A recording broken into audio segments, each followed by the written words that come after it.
dina dinten ayeuna urang tiasa patepung lawung dina ngabagi warta kabalarea. Tepangkeun nami abdi Ning Andin dina program Warta Sunda.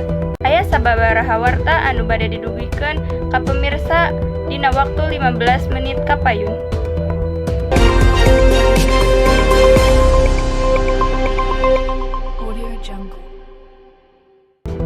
Rumah Sakit Umum Daerah Sukarjo, Kota Tasikmalaya kakeum banjir akibat hujan gede anu ngaruksak dayeuh eta.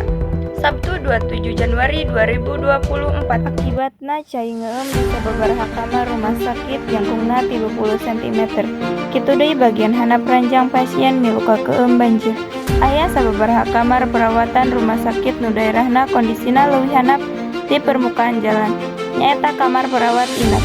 Ieu janten salah sahiji faktor anu ngaharita dampak banjir dina rumah sakit umum daerah eta. Pihak Rumah Sakit Umum Daerah Sukarjo geus ngalengkepan upaya pemilihan jeung evakuasi pikeun ngatasi dampak banjir ieu. Warta saterasna angin puting beliung narajang Ciberem, Kota Sukabumi, Jawa Barat. Dina Sabtu sore akibatna puluhan imah warga raruksak. Sababaraha video amatir ti warga angin puting beliung narajang di Cibitung, Kelurahan Ciberem Hilir, Kecamatan Ciberem, Jawa Barat dina Sabtu sore. Angin ku gedena nepikeun ngahiberkeun suhunan imah. Jeung warga paciweuh kasieunan.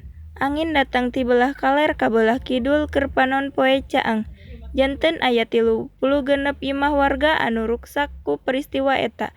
8 imah ruksak berat jeung sesana ruksak saeutik. Pemirsa mung sakitu nu dipikahatur mangrupi informasi dinten ieu. Simkuring Neng Andin sejak amit mungkur amit mundur. Wassalamualaikum warahmatullahi wabarakatuh.